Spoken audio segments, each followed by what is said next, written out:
Sejam muito bem-vindos à nossa aula de número 3. A gente vai falar hoje um pouco sobre equipamentos e estratégias utilizadas com infravermelho próximo, aplicadas na indústria. E para a gente começar, eu vou iniciar falando um pouquinho de trás para frente, né? Quando a gente fala desses equipamentos, dessas estratégias, a gente precisa entender o que sai desse equipamento, né? Qual que é o output inicial desse equipamento? O que ele te entrega, né? Vamos pensar um pouquinho aqui. Em uma palavra, se a gente pudesse definir, o resultado base é um espectro, tá? Nada mais do que isso. É isso falando de uma maneira muito simplista.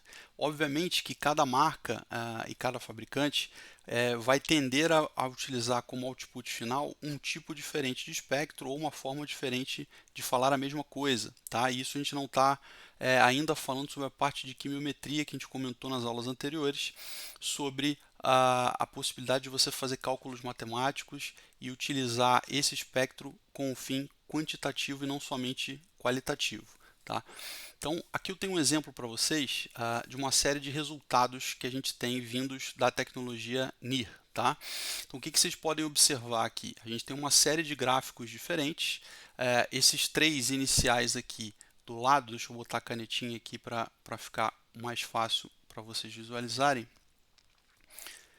Esses três aqui são versões diferentes, totalmente diferentes. Esse aqui é um gráfico comparativo entre marcas, tá? Que a gente vai chegar um pouquinho a falar, mas vamos chegar um pouquinho a falar um pouco mais sobre as marcas em si. Então, basicamente, o que a gente vê de diferença inicial? Formas diferentes, né? Você vê que esse aqui está virado para cima, assim como o de cá. Esse aqui está virado para baixo. E esse aqui aparenta ser algo totalmente diferente. Por que se dá essa diferença? Tá? Por que a gente tem versões teoricamente tão diferentes uma das outras? Muito das diferenças às vezes se dá pela unidade de medida, tá? Ou pela a forma que a empresa decide reportar o resultado. Então aqui, por exemplo, você vê claramente que você tem diferenças entre a unidade utilizada. Então, enquanto essa empresa aqui reporta de uma forma em centímetros a -1, em wave number, número de onda em português. Essa daqui decide por explorar os seus resultados com um eixo X que vai estar em nanômetros. Tá? Ao mesmo tempo, você pode ter diferenças aqui no eixo Y, onde você pode ter absorbância ou transmitância. Então, isso, obviamente, dependendo da decisão que foi feita ou por parte da empresa e às vezes por setup da própria máquina, você pode ir mudar no software, você consegue recodificar isso e colocar de uma forma que você esteja mais acostumado a ver. Tá? Eu, particularmente, quando eu estava na universidade, era muito comum a gente ver este cenário aqui, tá? Que é um cenário muito característico do IR, né? do FTIR, que é um equipamento que quase toda universidade tem. Então a gente se guiava muito por isso aqui, principalmente essa banda, por exemplo, de 1730, que é uma banda conhecidíssima de COO, né? E depois que você vai para a indústria, se você trabalha numa parte de pesquisa onde você está fazendo realmente avaliação de moléculas, estruturas diferentes, pode ser que você utilize isso aqui. Mas como o foco é prático, o foco é do dia a dia, da correria, do controle de qualidade, da liberação de resultado, normalmente vocês vão tender a ver resultados parecidos com este daqui. Tá? De novo, é possível você mudar os eixos, você alterar as unidades, mas muito provavelmente vocês vão ver esse tipo de resultado aqui, tá? Que basicamente é a absorbância de um lado no eixo Y e no eixo X vocês vão tender a ver em nanômetros, tá? Aí é aquilo que a gente conversou, qual que é a faixa de atuação do NIR, que a gente tinha conversado, de 700 a 780 até 2500. Ah, Nicolas, mas aqui eu estou vendo que começa entre 400 e 460. Sim, porque provavelmente aqui nessa escala ele está considerando alguns equipamentos que estão fazendo uso do NIR-VIS. Lembra disso? a parte vis é a parte do visível, que começa entre 400 e vai até 700. Muito importante para alguns casos, pode te ajudar em casos de amostras que dependem de mudança de cor ou dependem de alguma alteração visual, ou pode te atrapalhar o espectro, caso você não queira que isso interfira na sua avaliação, dependendo do parâmetro que você decidir. Tá? Então aqui esse gráfico é um gráfico muito interessante, é um espectro muito interessante, porque ele mostra a diferença de marcas, tá? E analisando o mesmo produto. Então veja que interessante, você tem aqui 6 marcas, na verdade 6 equipamentos diferentes, você vai ver que repete às vezes algumas marcas, por exemplo a Fox está aqui em azul claro, a Fox está aqui em cinza clarinho, ao passo que você tem aqui o FTIR, você tem o da Brooker, o da Bushi, então você vê que tem alguns equipamentos que eles se assimilam muito em termos de resposta. Né? E qual que é a grande diferença entre eles? Bom, a depender do tipo de máquina, a gente vai olhar isso mais à frente, que os NIRs eles são subdivididos em categorias, né? Bancada, online, inline, enfim, a gente vai chegar lá nesse ponto. E cada tipo de equipamento desse, dada a portabilidade necessária ou não, ele vai trabalhar numa faixa mais estreita ou numa faixa mais larga. Né? Então aqui é um caso clássico disso, de equipamentos que têm faixas mais estreitas do infravermelho próximo, ou equipamentos que são um pouco mais completos, como esse Foz DS aqui, que é o modelo DS 2500, que atende desde o visível até o final da linha NIR. Tá? Esse é melhor do que o outro? Depende da sua aplicação. Tá?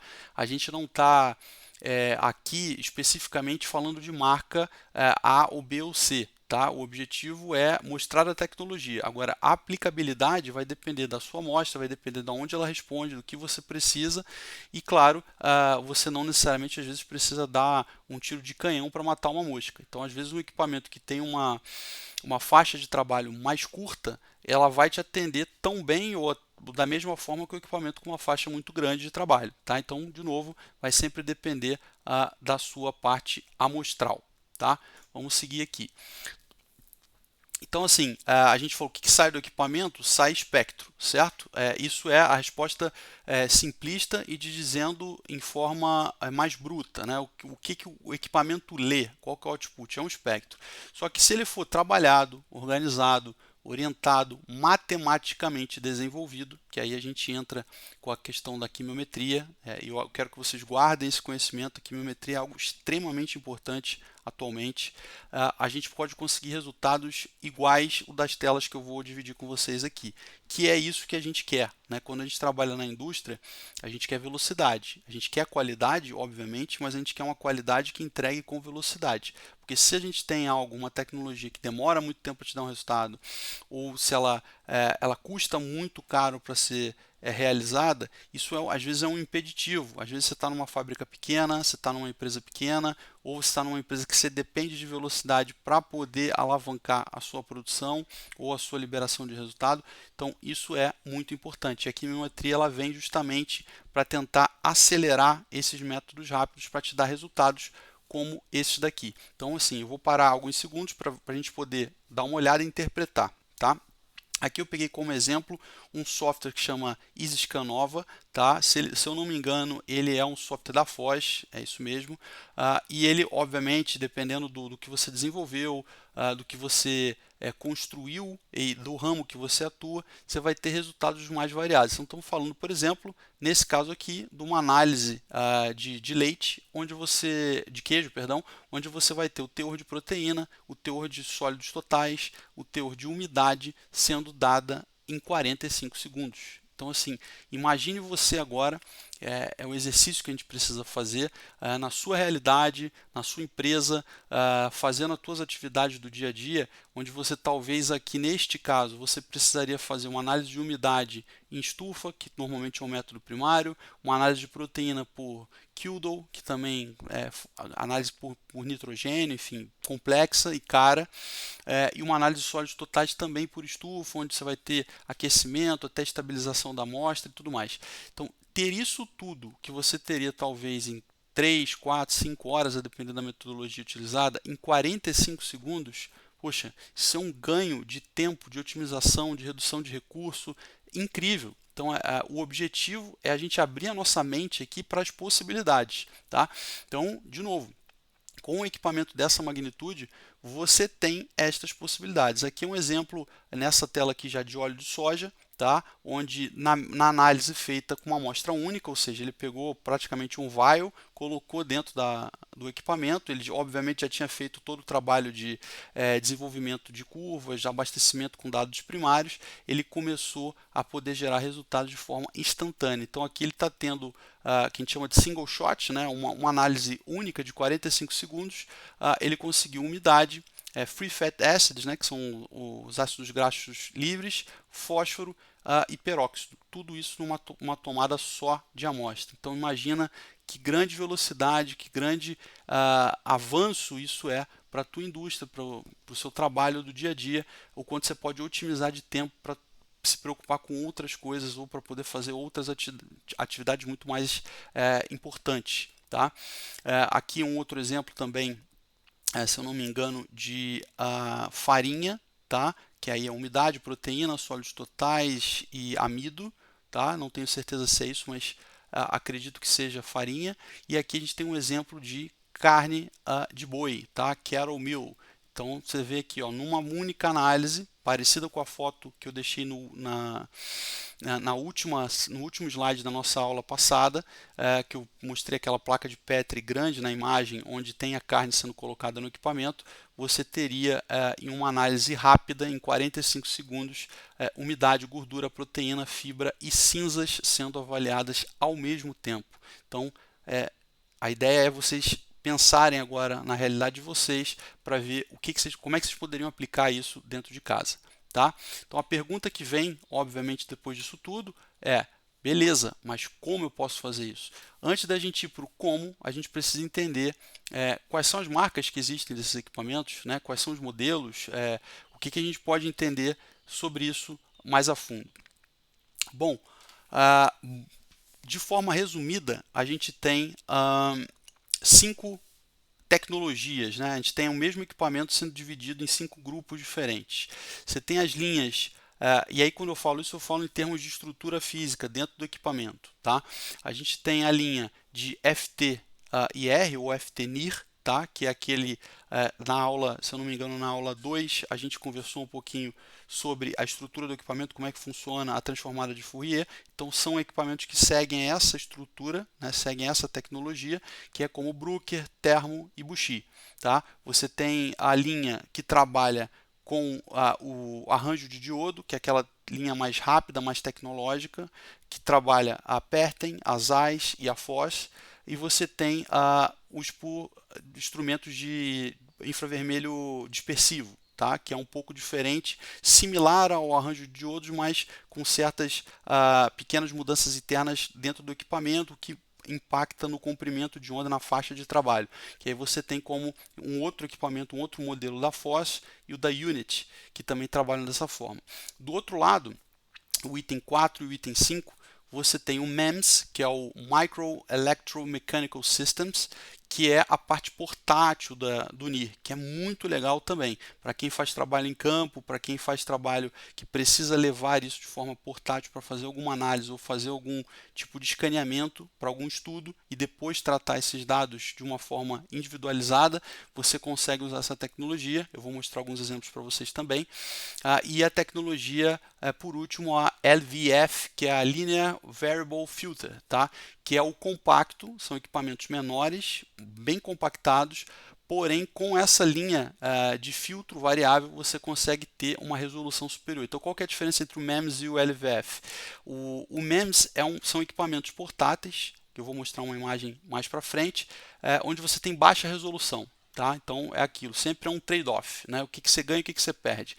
Você ganha portabilidade, mas você perde resolução porque você está num equipamento muito pequeno.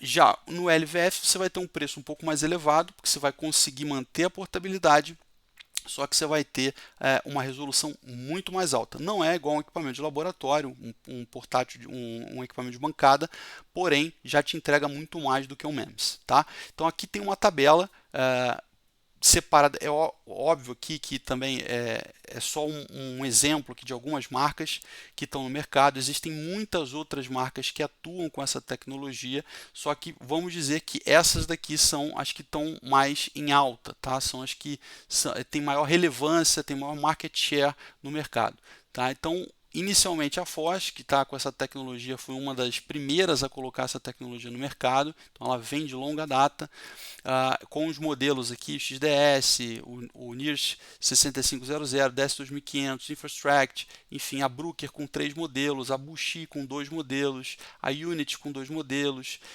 e por aí vai, tá? Não vou entrar no detalhe. O que eu quero que vocês vejam aqui, tá? Isso é um material que depois vai ser compartilhado com vocês para download, vocês podem pegar e olhar com calma isso aqui.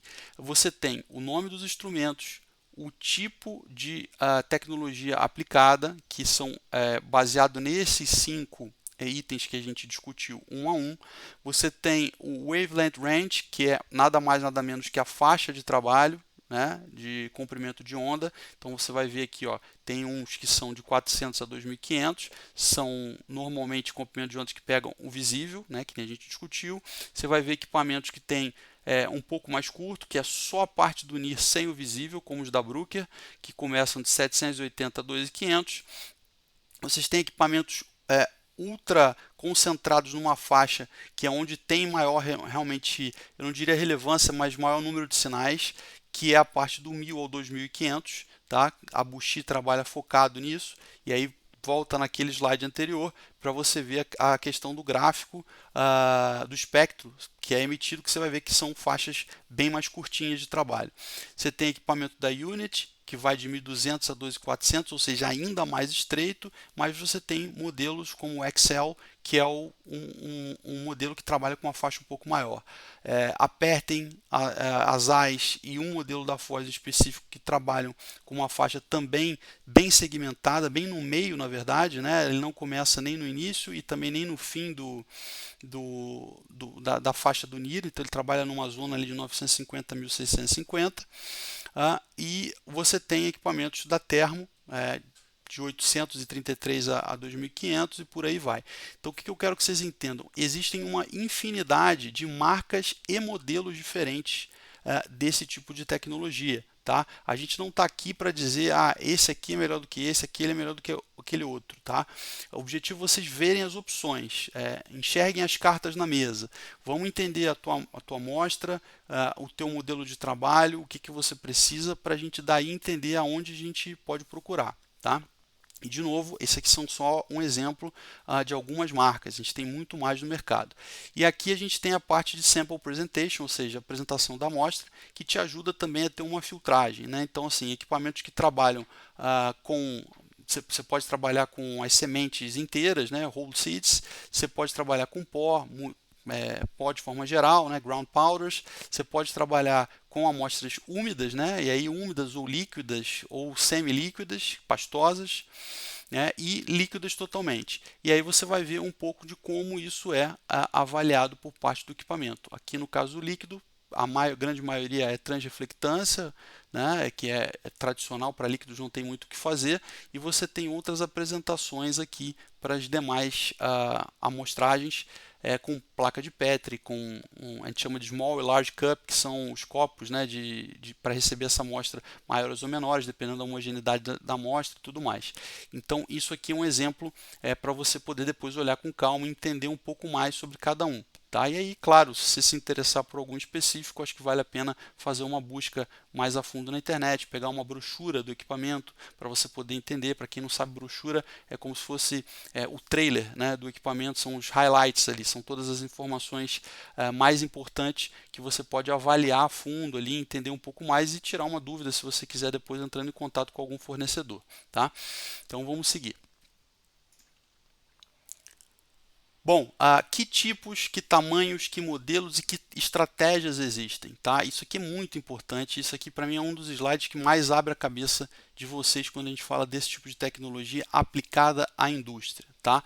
Primeiro, de tudo. A gente tem a linha que a gente chama de inline e online, né, ou online. Tá? O que isso significa? Isso são equipamentos que fazem parte da linha de produção de NIR. Tá? Então aqui a gente tem 3 modelos, tá? 3 marcas diferentes. A gente tem esse modelo aqui da Astro 34, tá? Veja que é uma marca que não está na tabela ali atrás, que eles são focados em NIR portátil. Tá? Então isso aqui é um NIR portátil, está acoplado a um bin de agitação, de mistura. Para quem não tem muito conhecimento na parte de processos, o bin é como se fosse uma estrutura grande que você usa para você poder fazer algumas misturas e depois você segrega na parte de baixo. Isso em escala, aqui está em escala piloto, mas você tem isso também em escala industrial, obviamente.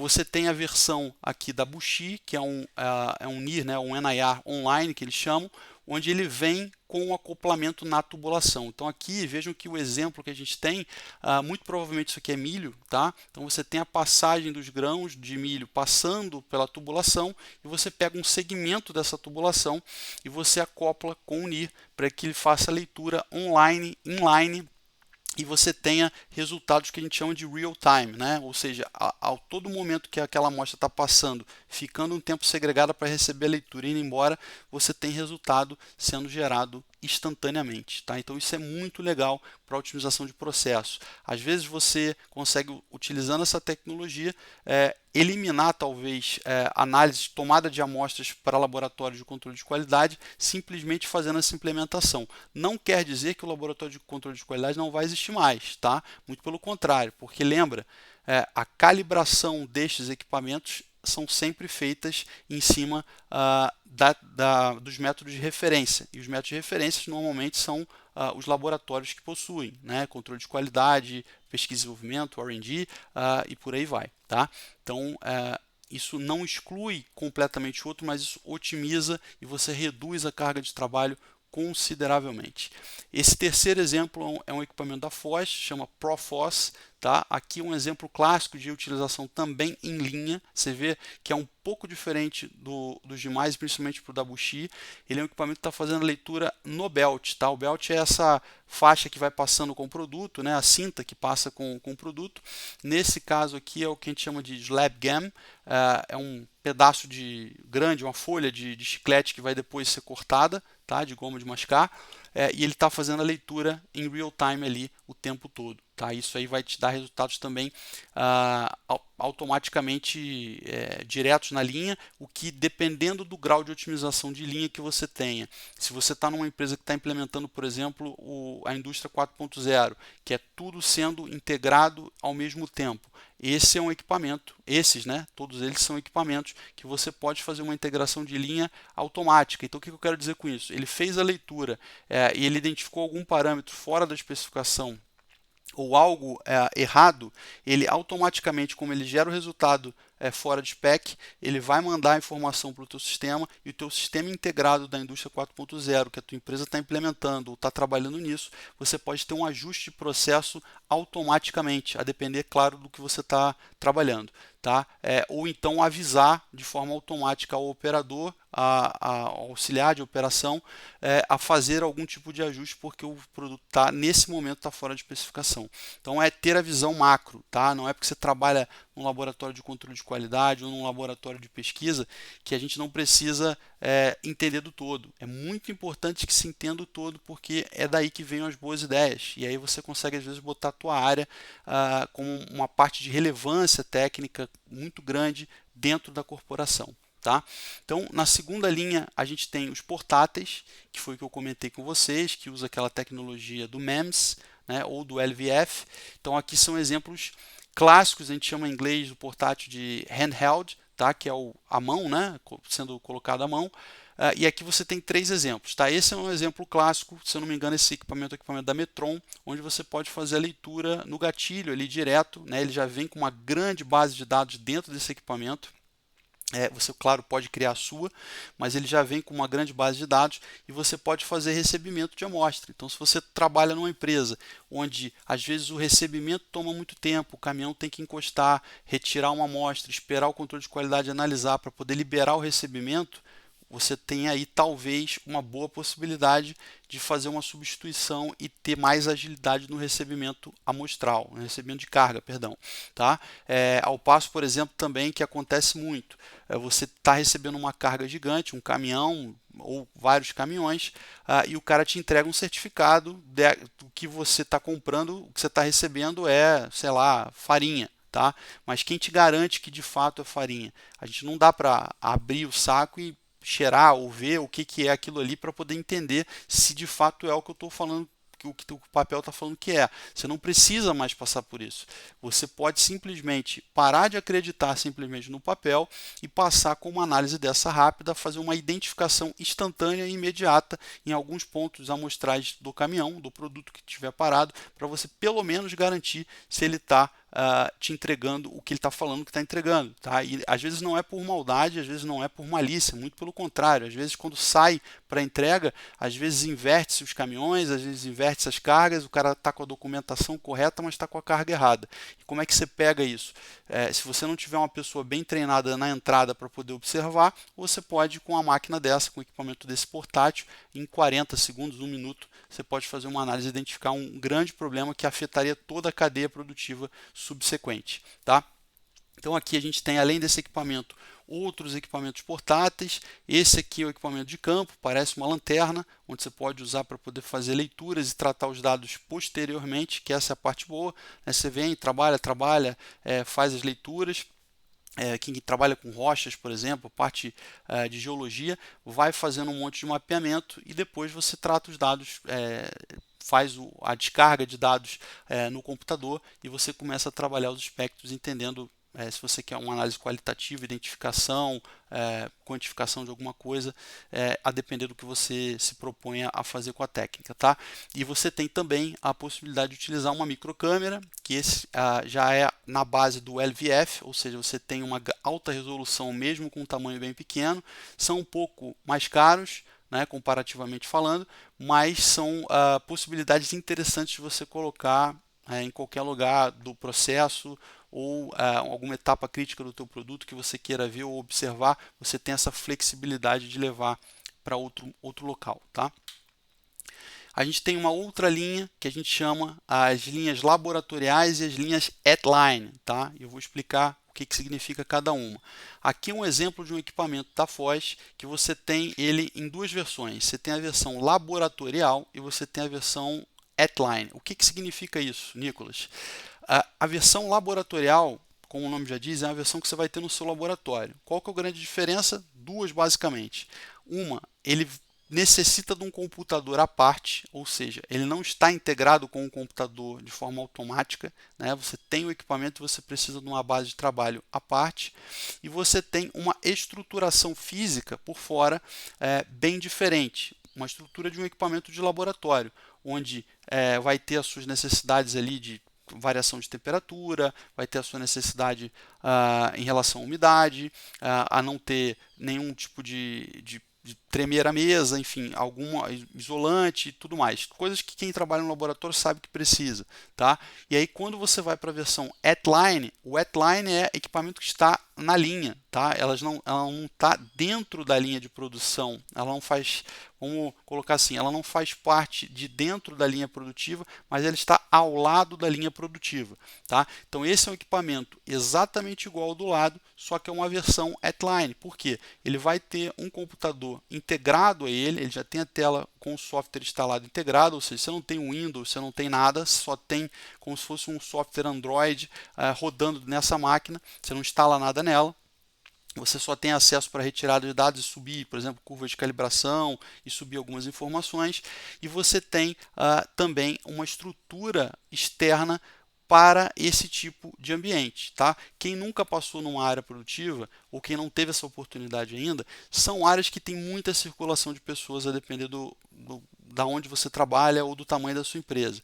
Normalmente, quem trabalha com esse equipamento at-line, ele vai ser um auxiliar de produção ou um operador. Tá? Então, normalmente ele não tem aquelas habilidades, aqueles skills que a gente chama de quem trabalha em laboratório. O que, que significa isso? Ele não vai ter aquele zelo, ele não vai ter aquele cuidado, ele não vai saber o que quebra, o que não quebra.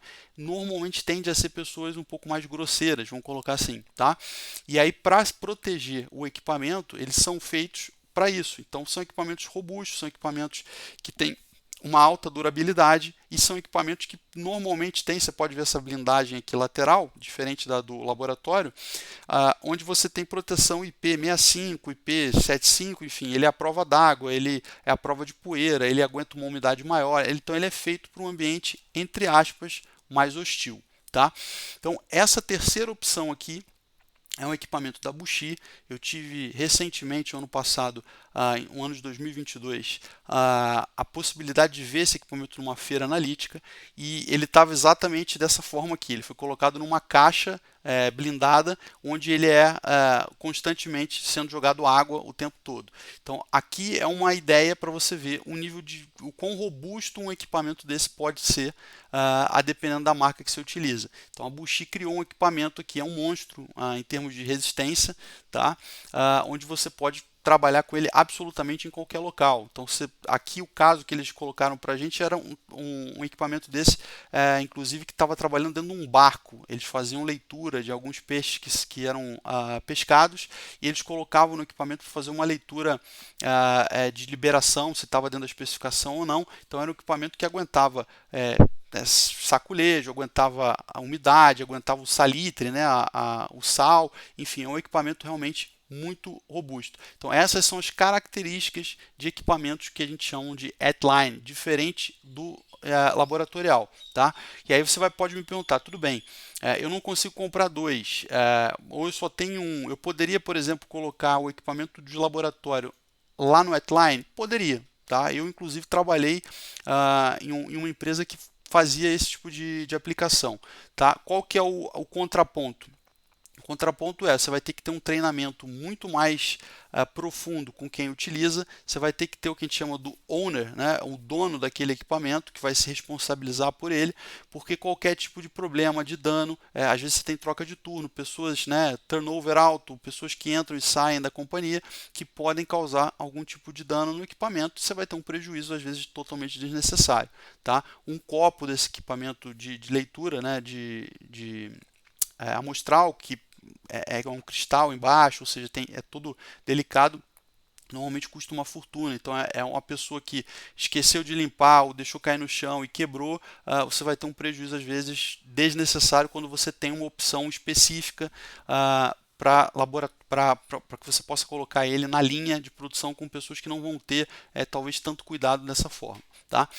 E na última linha, você tem os equipamentos que a gente chama de benchtop, que são os equipamentos de bancada. Tá? É o que quem trabalha em laboratório está mais acostumado. O que a gente vê aqui? São três cenários diferentes. Tá? O cenário 1 é o cenário que todo mundo está acostumado, que trabalha em laboratório. Né? É um cenário do equipamento aqui numa condição bem controlada, tudo bem limpinho, organizado, enfim, com uma pessoa ali que teoricamente aparenta saber mexer no equipamento que é mais delicado.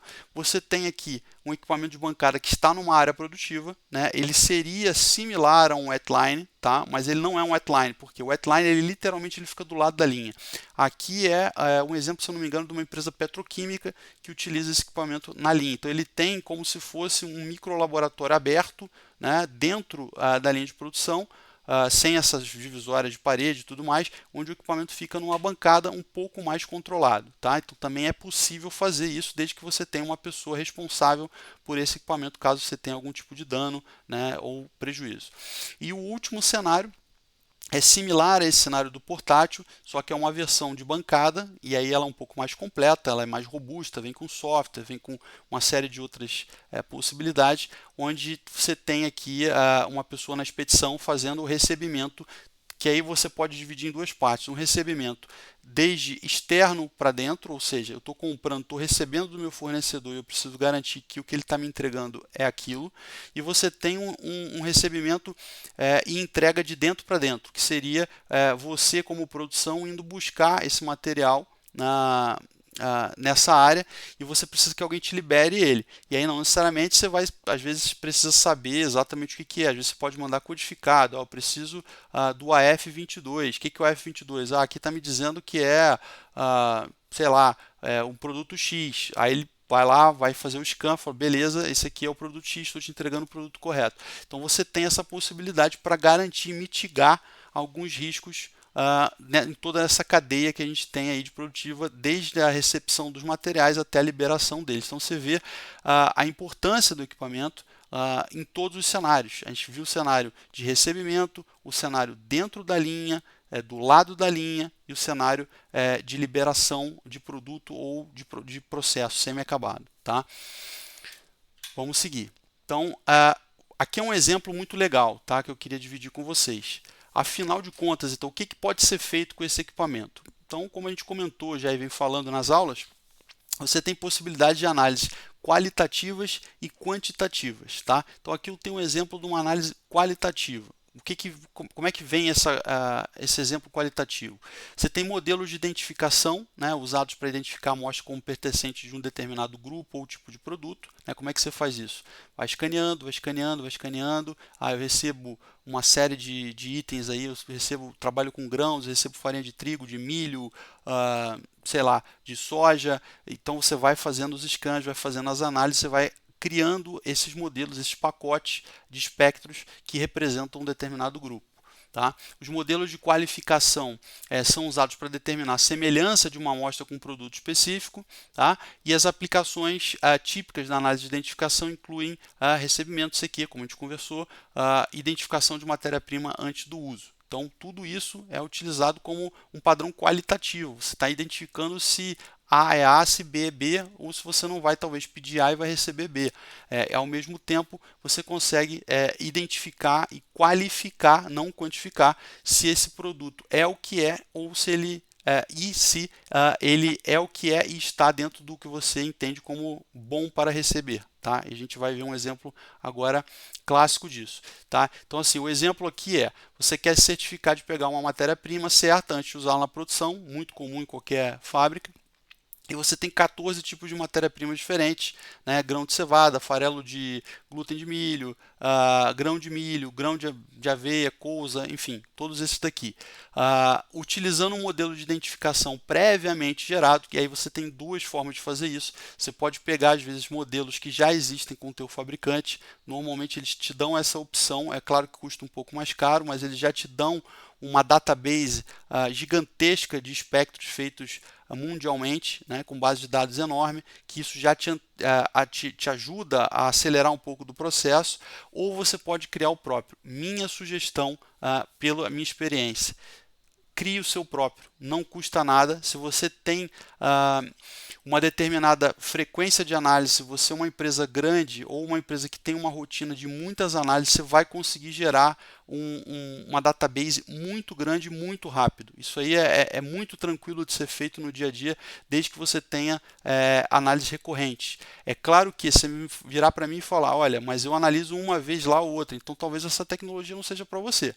Tá? A gente está falando aqui de otimização e para pessoas ou processos ou etapas que realmente você tem uma rotatividade, uma quantidade de análise que justifique isso. Lá na frente no curso, a gente vai ter algumas aulas que a gente vai ver como é que a gente calcula isso. Tá?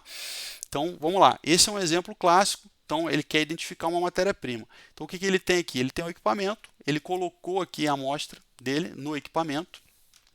Esse equipamento internamente no software, ele vai identificar esse espectro e vai agrupá-lo de acordo com o que ele tem na database dele. Então, na database dele, ele tem, eu tenho esse grupo aqui de grão de milho, eu tenho esse grupo aqui de grão de trigo, eu tenho esse grupo de soja, eu tenho esse grupo de outro tipo de grão aqui, quaisquer, tá? Você pode aplicar isso para qualquer coisa. Aveia, aqui no caso. O que eu faço? Eu botei aqui o produto no equipamento, ele vai interpretar em qual desses grupos, aqui no caso é 4, mas poderia ser 10, 15, enfim, quantos você quiser fazer. Ele vai tentar identificar e agrupar esta amostra dentro de um desses grupos. Isso em 45 segundos, lembra disso sempre. E aí você vai ter um tipo de resposta em 45 segundos. Parâmetro é uma identificação, essa amostra que você colocou, ela nada mais é do que um grão de trigo, whole, ou seja, ela não é uma farinha, ela é um grão inteiriço de trigo. Então você consegue fazer essa identificação de forma bem rápida, tá? Nicolas, se eu receber um grão, eu coloquei e deu um resultado desconhecido, né, que pode ser, ele vai dar como, normalmente no inglês ele vai dar como unknown, desconhecido. Das duas, uma, provavelmente, ou ele realmente não é nada que faça parte do teu banco de dados, ou seja, ele não é nenhum dos grãos que você poderia receber neste caso, nesse exemplo, ou você pode ter uma mistura, né? Talvez misturou os grãos A e B, e aí quando você misturou, você gerou um espectro que não é nenhum grupo nem o outro, então ele não vai conseguir identificar, e aí ele vai te dar como desconhecido, mas de qualquer maneira você também não receberia, porque é um grão misturado, isso impactaria com certeza na tua linha produtiva, tá? Vamos lá. Segunda parte, análises quantitativas e análises qualificativas, tá? O que é análise de qualificação? Tá? Não é quantificação e também não é só identificação, é um meio termo. Qualificação, análises qualificativas é quando você tem uma espécie de 0 ou 1, tá? Ou é bom ou é ruim. O que isso significa? Uma vez que eu identifiquei que o trigo é trigo ou que o milho é milho, eu preciso saber se o que eu recebi está dentro do que eu entendo como um milho bom para que eu possa seguir meu processo produtivo, meu processo de recebimento, vamos dizer assim. Então, neste caso, você recebeu e você quer saber se ele realmente está dentro, não é nem dos parâmetros de especificação, que você vai fazer isso também. De forma geral, está dentro esse milho, esse grão, enfim, o que eu estou recebendo, ele está dentro do meu padrão, da minha base de dados que eu recebi nos últimos 6 meses ou 3 meses. Ah, Nicolas, meu produto ele é sazonal, não tem problema. Se ele é sazonal, você vai criar grupos sazonais do mesmo produto e você, depois de um ano, quando você tiver as 4 estações montadas, as 4 sazonalidades, você vai ter um modelo extremamente completo para no próximo ano, quando você for utilizar, você já conseguir, de forma automática, entender se ele está dentro da sazonalidade que você aceita. Tá? Então, é para isso que serve a qualificação. Tá? E na quantificação, nada mais é que você atribuir a esse espectro parâmetros químicos, né? Resultados químicos a ele. Então você vai analisar 10, 20, 30, 50, 100 amostras. Nessas 100 amostras que você analisou no método primário, que você já faria isso para poder ter a liberação, você também insere na análise do NIR, ou seja, você pegou a mesma amostra que você analisou no método primário, colocou no NIR para fazer a leitura de espectro, você vai falar, olha, esse espectro aqui que eu tenho, tá? Ele equivale a tanto de umidade, tanto de proteína, tanto de gordura, porque eu já analisei nos outros equipamentos. Então eu estou informando, eu estou criando uma base de dados para o equipamento que seja quantitativa, para ele depois de um tempo, depois de um número N de amostras, ele possa ter uma curva de calibração, possa ter um aprendizado, a gente chama de machine learning, né? Ele vai aprendendo, vai ficando mais inteligente com o modelo matemático e ele vai conseguir predizer os resultados. Então, nesse exemplo que eu quero dar para vocês aqui, é um exemplo também da mesma matéria-prima, seguindo o passo da anterior. Tá? Então aqui ele fez o controle da matéria-prima de entrada, ele quer saber se tem qualquer substância incomum ou desejada, por fraude ou por acidente, questão das misturas, às vezes o cara, eu vou te entregar 100%, não, vou te entregar 95% de uma coisa e 5% de outra aqui para misturar e dar o peso. Você vai pegar aqui, você vai conseguir pegar a adulteração na hora, no ato, e aí você já nem recebe, você já devolve. A composição está dentro da variação normal aceita ou não, tá? Com esses modelos de qualificação. O modelo de qualificação ele é gerado com base em espectros de produtos perfeitos, ou seja, você vai fazer uma identificação de tudo que você aceita como válido, você vai identificar o espectro para que no próximo recebimento você possa ver se ele está dentro dessa variação aceitável. Tá? Já na quantificação, você necessita, como eu falei, seja inserido em cada espectro lido os respectivos resultados analíticos para que você possa fazer essa correlação. Então, no exemplo que eu tenho aqui, mesma coisa, ou bem similar, você tem aqui um copo amostral, você colocou dentro do equipamento, no caso aqui, acho que não sei se é uma ração ou um grão, você vai fazer a leitura, né, do software para identificação e quantificação. Você entenda que a parte do meio, essa parte central aqui é o target, ou seja, o alvo que eu quero acertar. Eu tenho a parte amarela, que é a parte de atenção, talvez, olha, é melhor você dar uma olhadinha. E você tem o aro aqui vermelho, que é o aro do out of spec, ou seja, está fora da especificação, o equipamento está levantando o braço falando, é melhor você dar uma olhada porque tem alguma coisa estranha, tá?